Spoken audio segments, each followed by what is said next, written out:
turi mu mpera z'umwaka, mu minsi mike benshi mu isi barizihiza umwe mu minsi mikuru ya gikristo ukomeye, Noheli. Umwe mu minsi mikuru ya gikristo ihindura isura y'isi n'abayituye.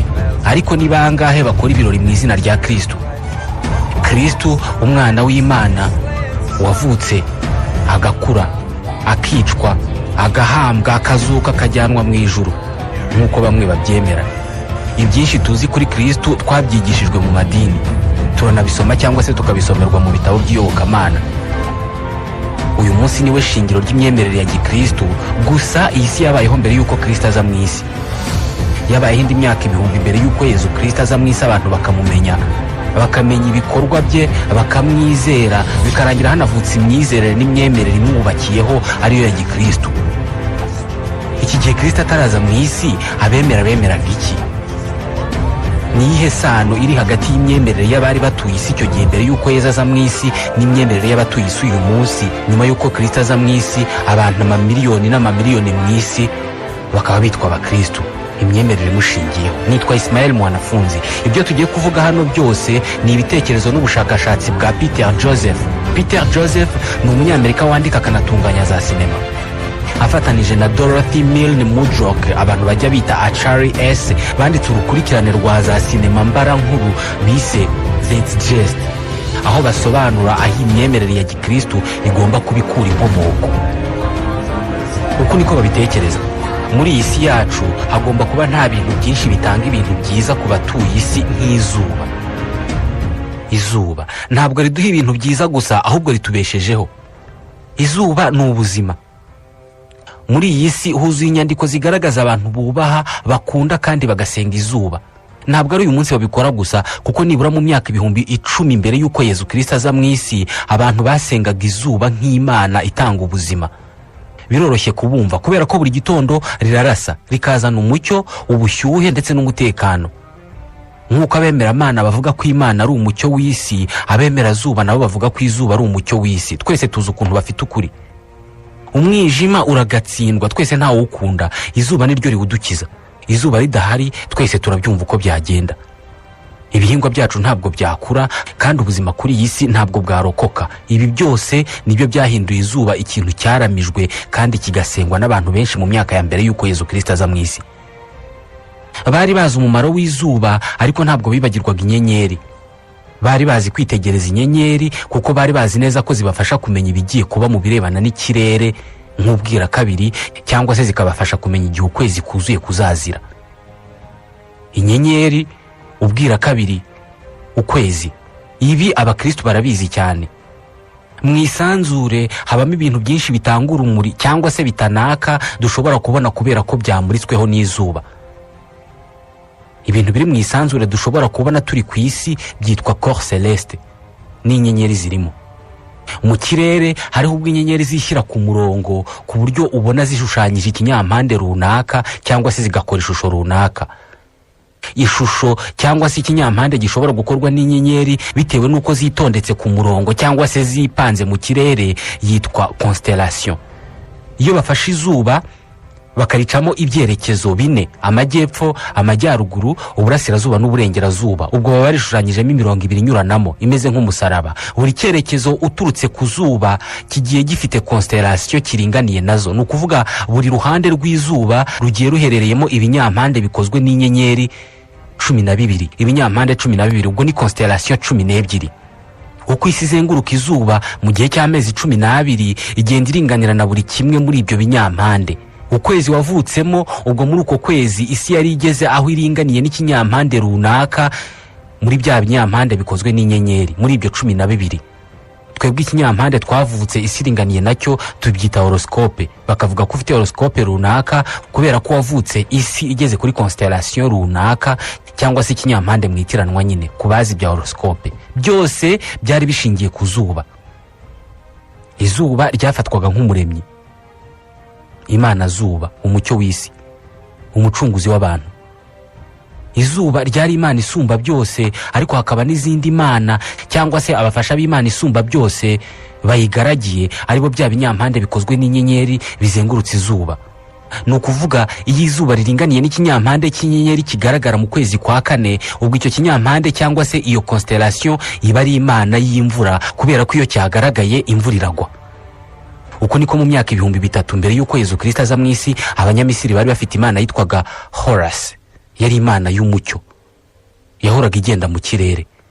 Horus yari imana y'umucyo, ariko ikagira umwanzi witwaga Seth.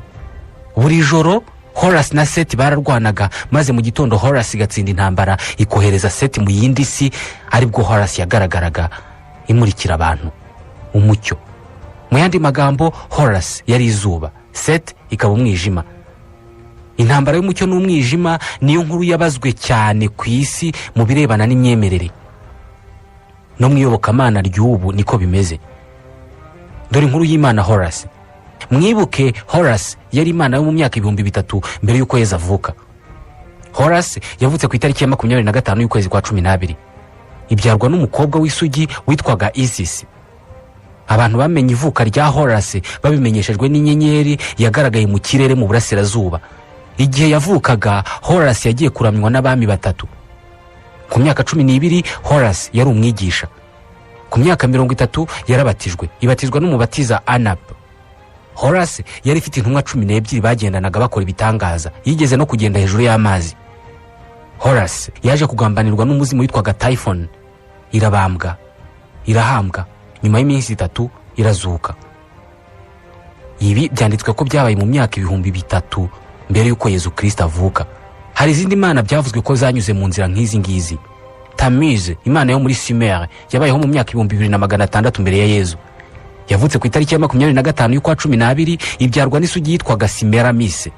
Iyi yasengwaga nk'umwami n'umucunguzi. Yaravutse, irakura, ikora ibitangaza, yangwa na bamwe, ikozwe isoni. Yarapfuye, maze mu buryo bw'ibitangaza irazuka. Atise, imana y'Abagireki, yabayeho mu myaka 1200 mbere ya Yezu. Yabyawe n'isugi ku itariki ya 25 y'ukwa 12. Yarabambwe, iricwa, irahambwa, nyuma y'iminsi 3 irazuka. Krishna, imana y'Abahinde, yabayeho mu myaka 900 mbere ya Yezu. Yabyawe n'isugi yitwaga Devaki. Ijya kuvuka, hari inyenyeri yatse mu burasirazuba imenyesha abantu ukuza kwa Krishna. Iyo ni intumwa zayo bakoze ibitangaza byinshi. Nyuma y'urupfu rwayo yarazutse. Dionysos yo mu Bugiriki, yabayeho mu mwaka wa 500 mbere ya Yezu. Yabyawe n'isugi ku itariki ya 25 y'ukwa 12. Yakoze ibitangaza byinshi birimo guhindura amazi divayi. Yitwaga umwami w'abami, umwana umwe rukumbi w'Imana, itangiriro n'iherezo. Nyuma yo gupfa yarazutse. Mithra yo muri Perse, yabayeho mu 1200 mbere ya Yezu. Yabyawe n'isugi ku itariki ya 25 y'ukwa 12. Yari ifite intumwa 12. Yakoraga ibitangaza aho yabaga hose. Imaze gupfa, yamaze iminsi 3 mu mva, irazuka. Yari imana yitwaga ukuri n'umucyo. Umunsi wo kuramya Mithra no kuyisingiza wari ku cyumweru. Krishna, Buddha, Sarvahana, Zulis, Horus, Odin, Zoroaster, Indra, Bali, Jao, Atis, Xamolxis, Deva, Tat, Mikado, Adonis n'izindi mana nyinshi zabayeho tutaraza ku isi. Abazisengaga nabo batabayeho mu bihe bimwe. Bavugaga ko zavutse ku itariki ya 25 y'ukwa 12, zabyawe n'amasugi, zarapfuye zirazuka nyuma y'iminsi 3, zari zifite intumwa 12. Izi zose bazise imana zuba, God Sun, kubera ko zari imana zatangaga urumuri. Kubera iki ibi byose? Mu gushakisha impamvu, reka tuvuge ku mucunguzi wa vuba wizerwa n'amamiliyaridi y'abantu mu isi, Yezu Kristo, Mesiya, inzira, ukuri n'ubugingo, wabyawe n'umukobwa w'isugi witwaga Mariya ku itariki ya 25 y'ukwa 12 ahitwa Bethlehem. Ivuka rye ryamenyeshejwe n'inyenyeri yagaragaye mu burasirazuba. Nk'uruhinja yaramijwe n'abami batatu. Yabaye umwana watangiye kubwiriza afite imyaka 12 y'amavuko. Ku myaka 30 yabatijwe na Yohana umubatiza. Yari afite intumwa 12 yagendanaga nazo, akora ibitangaza birimo no kugenda hejuru y'amazi, kuvura abarwayi, kuzura abapfuye. Yamenyekanye nk'umwami w'abami, umwana w'Imana, umucyo w'isi, itangiriro n'iherezo n'andi mazina. Nyuma yo kugambanirwa n'intumwa yitwa Yuda imugurishije ibiceri 30, yarabambwe, aricwa, arahambwa. nyuma y'iminsi 3 arazuka ajyanwa mu ijuru. Ivuka rye rirasa n'irihuye n'imikorere n'imibereho y'imibumbe n'uyu wacu urimo. Mu isanzure inyenyeri yaka kurusha izindi zose yitwa Sirius. Sirius iherereye mu burasirazuba ukurikije aho turi twebwe ku isi. Mu ijoro ryo ku itariki ya 24 y'ukwa 12 iyi nyenyeri ibiringaniye n'izindi nyenyeri 3 nazo zimurika cyane. Abafite ibyuma bireba imibumbe bajya bazibona. Izi nyenyeri 3 ziba zishoreranye bakazita Orion's Belt. Mu myaka ya kera mbere ya Yezu bazitaga Three Kings, abami batatu. Aba bami batatu bashoreranye ndetse n'inyenyeri imurika kurusha izindi zose ariyo Sirius, zose ziba zimurika zerekeza urumuri rwazo iburasirazuba aho izuba rirasira. Mu ijoro ryo ku itariki ya 24 y'ukwa 12 ziba zerekeje urumuri mu burasirazuba aho izuba riba rigiye kurasira ku itariki ya 25 y'ukwezi kwa 12. Igihe Yezu Kristo yavutseho, bisa naho izi nyenyeri 3 bita Three Kings cyangwa se abami batatu ziba zishoreye indi nyenyeri imwe yaka cyane ariyo Sirius, zose ziba zerekeza urumuri ahagiye kurasira izuba, ahagiye kuvukira umwami w'abantu bamwe na bamwe bemera izuba nk'Imana. Birasa neza nkaho abemeje itariki ya 25 y'ukwa 12 nk'ivuka ry'umukiza n'umucunguzi bemeraga izuba nk'umukiza. Ku wa gatandatu ku itariki ya 22 y'ukwezi kwa 12 muri uyu mwaka wa 2018 nibyo mu bumenyi bw'ikirere bita Summer Solstice, Solstice d'été kuri twebwe. Kuba mu majyaruguru y'isi bizaba ari Solstice d'hiver, Winter Solstice, kubera ko bo kuri uyu wa gatanu ku itariki ya 21 y'ukwezi kwa 12 nibwo batangira itumba. Solstice bivuze iki? Ni iminsi 2 mu mwaka aho izuba riba riri kure cyane mu kirere ku buryo amanywa aba maremare kurusha ijoro. Solstice d'hiver nibwo amanywa aba ari magufi, ijoro rikaba rirerire. Ku bantu bo mu majyaruguru y'isi badutanze kuba abakristu, banatwigishije Kristo, uyu munsi mugufi n'ijoro rirerire biba ahagana ku itariki ya 22 y'ukwa 12. Kuva ku itariki ya 22 kugera ku ya 25 harimo iminsi 3. Muri iyi minsi yegera itariki ya 25 y'ukwa 12 izuba riba riri ahagana mu majyepfo. Ku bantu bari mu bice by'Uburayi riba riri mu majyepfo kandi rikaba riri rito cyane, amanywa bari magufi kandi hakonje cyane, ijoro niryo riba rirerire. Uku kubura izuba ku manywa muri ibi bihe ku bantu ba kera cyane cyane abaromani byari ikimenyetso cy'urupfu. Bakitaga death of the sun, urupfu rw'izuba. Birirwaga amanywa yose hari ikibunda, izuba ridahari, bagahora bafite ubwoba ko izuba ritazagaruka ko ryapfuye, bagahangayika cyane, bahangayikishijwe nuko izuba ryapfuye burundu batazongera kubona umucyo. Mu gihe cy'iminsi 3 haba hari ikibunda. Ku itariki ya 25 y'ukwa 12 izuba riragaruka, ryongera kuzamuka mu majyaruguru, urumuri rukagaruka ku banyaburayi n'abandi batuye mu gice cy'isi y'amajyaruguru.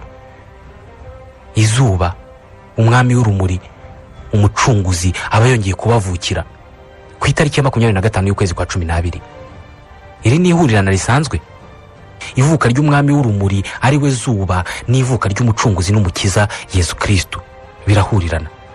Mu gihe cy'iminsi 3, mu gihe cya Solstice d'hiver, izuba umwami w'urumuri, umuremyi w'ubuzima ku isi, ripfa iminsi 3 kuva ku itariki ya 22 rikazuka rikagaruka ku itariki ya 25. Ku wa gatatu ku itariki ya 20 y'ukwezi kwa gatatu mu mwaka utaha 2019 ku bantu bo mu gice cy'isi cy'amajyaruguru nanone aribo bazanye ubukristo bizaba ari cyo bita equinox. Ni igihe kiba kabiri mu mwaka. Kuri twe bo mu majyepfo y'isi byabaye ku itariki ya 22 n'iya 23 mu kwezi kwa 9 muri uyu mwaka. Equinox ni igihe izuba riba riringaniye neza n'umurongo muganda ugabanyamisi kabiri ariyo equateur, ku buryo riba rikubita imirasire yaryo neza kuri uriya murongo. Iki gihe izuba riba ryohereza imirasire ityaye cyane kandi myinshi, urumuri rukaba ari rwinshi cyane, bakavuga ko ari bw'izuba riba ryanesheje umwijima bidasubirwaho. Iki gihe mwiyobokamana kera nibwo bizihizaga kuzuka kw'izuba no kunesha umwijima. Ku bakristo hagati y'itariki ya 22 y'ukwa gatatu n'iya 25 y'ukwezi kwa 4 haba hashobora kubamo Pasika, izuka rya Yezu, bagahimbaza izuka ry'umucunguzi Yezu. Nanone irindi hurirana hagati ya Yezu n'izuba. Mu birebana n'imibumbe, ihuriro rya za constellation cyangwa se bya binyampande bikozwe n'inyenyeri rikoze ibyitwa signs of zodiac ni amatsinda y'inyenyeri 12 ahora agaragiye izuba umwami w'urumuri, Imana kuri bamwe. Izuba n'izi constellation 12 bibanye neza nk'uko Yezu yabanaga n'intumwa ze 12. 12 umubare uri muri Bibiliya inshuro nyinshi. Imiryango 12 ya Isirayeli, abahungu 12 ba Yakobo, abacamanza 12 ba Isirayeli, abami 12 ba Isirayeli, ibikomangoma 12 bya Ishmael, abagaragu 12 ba Dawidi, intare 12 za Salomo, amatsinda 12 y'abamarayika n'izindi 12 ziri muri Bibiliya. Mu myemerere ya gipagani cyangwa se itari ya gikristu bagira ikimenyetso cy'uruziga ruciyemo umusaraba, bigaragaza izuba, urumuri rw'isi rufite constellation cyangwa se amatsinda y'inyenyeri arugaragiye. Muri buri ruhande rwa wa musaraba hakaba harimo amatsinda 4 y'inyenyeri. Iryo zuba cyangwa se urwo rumuri rw'isi bajya barushyiramo ishusho ya Yezu, nka kwa kundi ishusho ya Yezu buri gihe ku mutwe haba hariho imirasire. Bo bakemera ko Yezu ari Imana zuba, bakavuga ko Yezu ari izuba, umwana w'Imana, umucyo w'isi, umucunguzi w'isi, uzagaruka ku isi nk'uko abigenza buri gitondo azanye urumuri mu isi nyuma yo gutsinda umwijima buri joro, akagaragara mu ruturuturu aturuka mu bicu, aje kweza imyaka, gususurutsa isi n'abayituye no gutanga ubuzima ku biri mu isi. Abahanga mu by'imibumbe kandi bazi imikorere n'imyitwarire y'isanzure n'ibirimo bihura cyane n'ijambo rikoreshwa cyane mu iyobokamana, ijambo ryanditse henshi muri Bibiliya, imperuka cyangwa se impera y'ibihe. Muri Matayo igice cya 28 umurongo wa 20 iri jambo rirahari: mubigishe kwitondera ibyo nababwiye byose, kandi dore ndi kumwe namwe iminsi yose kugeza ku mperuka y'isi. Imperuka y'isi iri no muri Matayo igice cya 13 umurongo wa 39. Umwanzi warubibye n'umwanzi, isarura n'imperuka y'isi, abasaruzi n'abamarayika. Matayo igice cya 24 umurongo wa 3. Yicaye ku musozi wa Elayono, abigishwa be baza aho ari biherereye baramubaza bati, tubwire, ibyo bizaba ryari? Nk'ikimenyetso cyo kuza kwawe n'icy'imperuka y'isi ni ikihe? Hari n'ahandi henshi muri Bibiliya handitse iri jambo. Mu bumenyi bw'imibumbe, impera y'ibihe, imperuka cyangwa se ibyo bita age mu rurimi rw'icyongereza bifitanye isano n'ibyitwa the precession of the equinoxes. Abanyamisiri ba kera bizeraga ko buri myaka 2150 equinoxe cyangwa se wa munsi izuba riba riringaniye na equateur, uba izuba rigeze imbere y'amatsinda y'inyenyeri zikoze ikinyampande cyangwa se constellation itandukanye n'iy'ubusanzwe ryajyaga riba rigezeho muri ayo mezi. Ibi bigaterwa nuko uko isi yizengurukaho ubwayo, umurongo muganda isa naho izengurukaho uhagaze ukora uruziga. Uko igenda yimuka mu mezi izenguruka izuba, niko yizengurukaho wa murongo isa naho izengurukaho ukagenda ukora utuziga. Kugira ngo izuba rizahiture amatsinda yose y'inyenyeri 12 rirasa imbere ya buri tsinda, birifata imyaka 2150.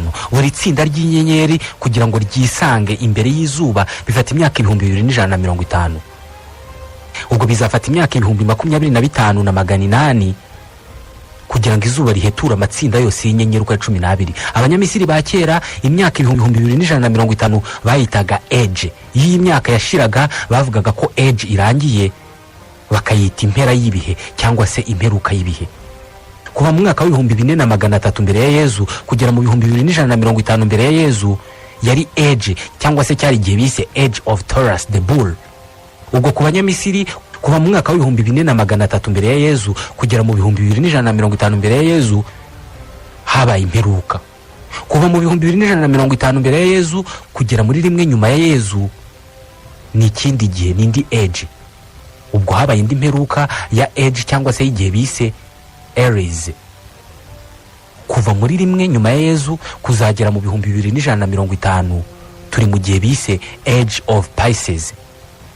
Iki gihe nabwo nikirangira azaba ari indi mpera y'igihe cyangwa se azaba ari indi mperuka ukurikije imyemerere y'abanyamisiri. Buri gihe cyangwa se buri age cyangwa se nanone buri precession of equinox irangwa n'ikimenyetso runaka. Age of Taurus yarangwaga n'ikimasa. Age of Pisces turimo uyu munsi irangwa n'amafi abiri anyuranyemo. Ni age cyangwa se ni igihe kirangwa n'amafi kubera ko mu 2150 izuba rizarasira imbere ya constellation yiswe Poisson. ni imbere y'amatsinda y'inyenyeri akoze ibinyampande bimeze nk'amafi. Kuva mu mwaka w'ibihumbi 4,300 mbere ya Yezu kugeza mu 2150 mbere ya Yezu yari age cyangwa se cyari igihe bise Age of Taurus the Bull cyangwa se igihe cy'ikimasa. Ibi twabivuzeho. Iki gihe izuba ryari ryararasiye imbere y'itsinda ry'inyenyeri rimeze nk'irikoze ikimasa baryise Toro. Bibiliya yera mu gitabo cyo Kuva ibice 32 umurongo wa 3 n'uwa 4 haranditse hati, abantu bose bakatura impeta z'izahabu zo ku matwi yabo bazishyira Aroni, arazenda zishyira mu gifite ishusho ashaka, aziyazamo igishushanyo cy'ikimasa. Baravuga bati, iki ni cyo Mana yawe wa bwoko bw'Abayisiraheli we, yagukuye mu gihugu cya Egiputa. Iki gihe Abanyayisiraheli bari bagomeye Imana, biremera indi mana ikozwe mu ishusho y'ikimasa. Musa cyangwa se Mose wabayoboraga yagize uburakari atwika icyo kibumbano cy'ikimasa. Iki gihe nibwo age cyangwa se impera y'ibihe cyangwa se nanone imperuka ya mbere yari ibayeho. Bari bavuye muri Age of Taurus cyangwa se igihe cy'ikimasa batangiye cyitwa Age of Aries. Uyu munsi Abayahudi mu masinagoge cyangwa se mu nsengero baracyavuza ihembe. Hari inyandiko zivuga ko Musa cyangwa se Mose ari we watangije igihe cyangwa se ibyo bita Age ya Aries ariyo yabanjije iyo turimo uyu munsi. Iyo turimo uyu munsi ni Pisces ari irangwa n'ifi. Ni igihe cyangwa se Age yatangijwe na Yezu Kristo. Amafi, imwe mu nyamaswa zivugwa cyane mu Isezerano Rishya. Yezu wagaburiye amafi 2 abantu 5,000. Hari abigishwa be yahaye amafi nyuma yo kumara ijoro ryose baroba ntibagira icyo bafata. Hari ibimenyetso byinshi by'ifi mu birango bya Kiliziya. Muribuka tuvuga uburyo inkuru zigaragaza amateka y'Imana z'Abanyamisiri n'Abagiriki zihuye neza n'inkuru ya Yezu. Hari izindi nkuru nyinshi zo muri Bibiliya zisa neza n'inkuru zagiye zandikwa mu myaka ya kera Bibiliya itarandikwa. Hagati y'umwaka wa 2800 n'2500 mbere ya Yezu, ubwami bwa Sumer yaje kuba Mesopotamia ariho mu bice birimo Iraq ubu ngubu. Ubwo bwami bwategekwaga n'uwitwaga Gilgamesh. Mu gihe cy'ubwami bwa Gilgamesh, Imana zarakariye abari batuye isi icyo gihe maze zibateza umwuzure, ariko zibwira uwitwaga Utanapishtim ngo yubake ubwato bunini azajyanamo n'umuryango we ndetse n'imbuto y'ikinyabuzima cyose kiriho kugira ngo barokoke umwuzure bazongere bororoke. Ushobora kuza gusoma icyitwa Epic of Gilgamesh.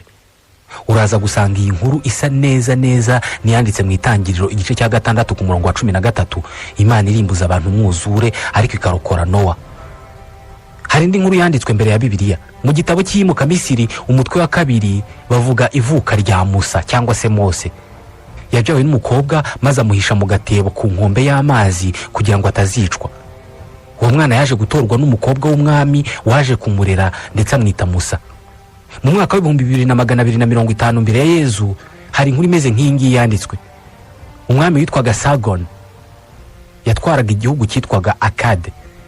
Yarabyawe ashyirwa mu gatebo, ashyirwa ku nkombe y'uruzi ahungishwa bishi.